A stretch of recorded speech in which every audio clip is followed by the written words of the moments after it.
ہمارے ایک احباب معزز مشائخ میں سے ایک ہمارے ساتھی نے کلاشنکوف کی بات کی، کلاشنکوف کا جواب کلاشنکوف تے دینا.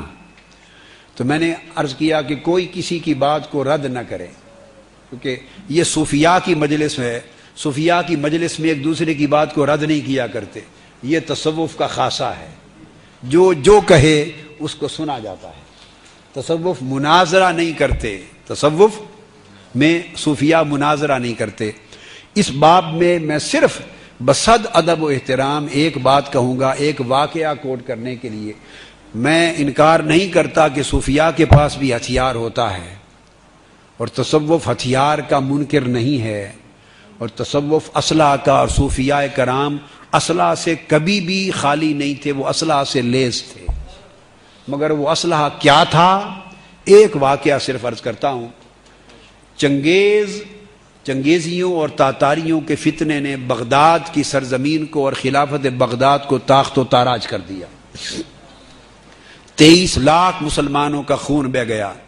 دریائے دجلہ 3 دن تک اس کے کنارے سرخ ہو کے بہتے رہے.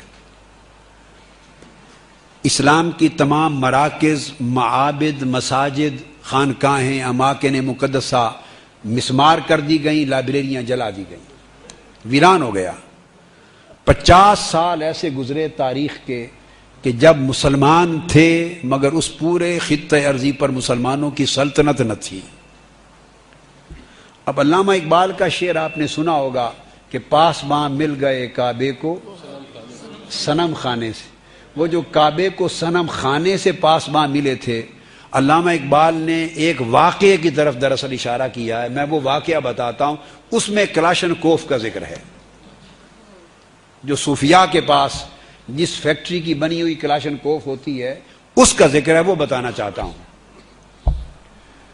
تو یہ جو ہلاکو خان اور چنگیز خان جب آ گئے تو اب ان کا پوتا تھا، ان کی نسل قابض تھی، حکمران تھی. اب وہ اسلام کے دشمن تھے. جہاں بھی کوئی نشانی نظر آتی تصوف کی، فقراء کی، صوفیاء کی، قتل کر دیتے.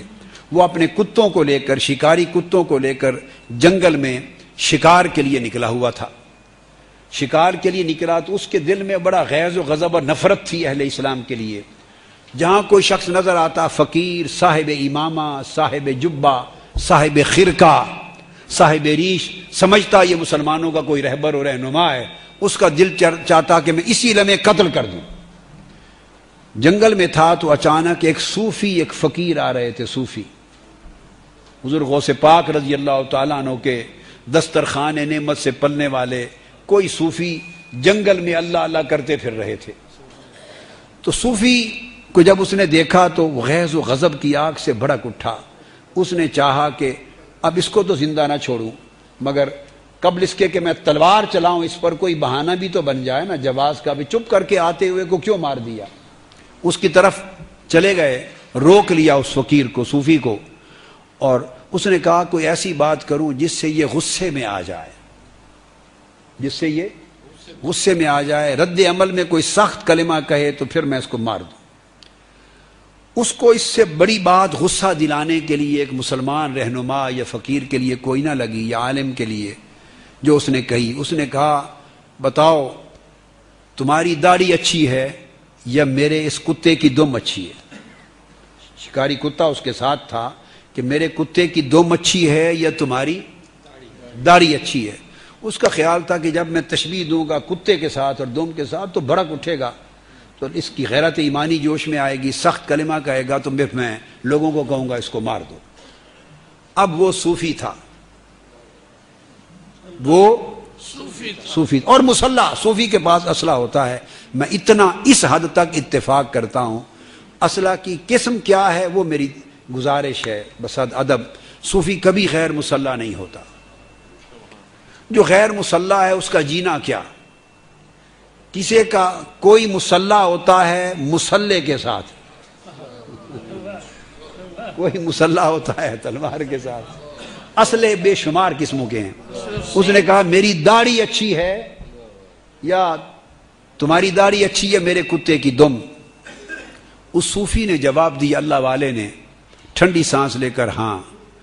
اس نے کہا اگر تو میری داڑھی داڑھی والوں نے قبول کر لی، جن کی سنت پہ عمل کر رہا ہوں، قیامت کا دن اگر اسے قبولیت نصیب ہو گئی، فرما دیا کہ تیری داڑھی ہمیں قبول ہے، تو بابا پھر تو میری داڑھی ہی اچھی ہے، اور اگر داڑھی رکھ کر بھی رد کر دیا گیا اور یہ قبول نہ ہوئی تو پھر تمہارے کتے کی دم اچھی ہے، میں نے داڑھی سے کیا لے۔ اگر مالکوں نے قبول نہ کی تو تمہارے کتے کی دم ہی اچھی ہے، قبول ہو گئی تو پھر یہ اچھی۔ ایک جملہ بولا، یہ کلاشنکوف تھی ان کی، اس کا دل گھائل ہو گیا، شکار ہو گیا، وہ نیچے اتر آیا، اس نے ان کو اپنے کمرے میں لے گیا، اپنے جہاں بھی اس کا محل تھا، ایک ٹرائب قبیلے کا ہیڈ تھا، کئی دن ان کو ساتھ رکھا، ان کی صحبت میں بیٹھا اور کلمہ پڑھ کے مسلمان ہو گئے، اور کہا کہ اب آپ دور چلے جائیں، مجھے کچھ عرصہ اپنے قبیلے پر کام کرنے دیں۔ اس نے اپنے قبیلے کے رؤساء پر کام کیا، زمین ہموار کی، اور رفتہ رفتہ جتنے طاقتور مؤثر لوگ تھے ساروں نے قبول اسلام کر لیا۔ پہلا قبیلہ تھا ان چنگیزیوں اور تاتاریوں کا پہلا قبیلہ جو مشرف با اسلام ہوا، تو اسلام قبول کر کے اس نے اپنا نام عثمان رکھا، اور اس کے نام سے پھر آگے اسلام جب پھیلا تو جب خلافت بنی تو خلافت عثمانیہ اس کے نام پر موسوم ہو، جس کو آج تک آپ خلافت عثمانیہ کہتے ہیں، جو اس پہلی جنگ عظیم اول تک رہی، آٹمن امپائر، خلافت، یہ سیدنا عثمان غنی رضی اللہ تعالیٰ عنہ کے نام پہ نہیں رکھی تھی، نہ کسی بعد کے سلطان کے نام پر موسوم ہوئی، یہ وہ سلطان تھا جو ایک صوفی کے ایک جملے نے جس کی کایا پلٹ گئی، اور وہ عثمان تھا جو بانی سلطنت عثمانیہ بنا۔ تو میں عرض یہ کروں گا کہ میں نے جو جمع کیا آپ سارے احباب کو، ہماری کوشش ہے کہ وہ اسلحہ جو ہمارے ہاتھوں سے چلا گیا، دراصل دوبارہ ہم اسی اسلحہ سے مسلح ہوں، اس کے ہوتے ہوئے انشاءاللہ دنیا کی کوئی کلاشنکوف خانقاہوں کو گزند نہیں پہنچا سکتی۔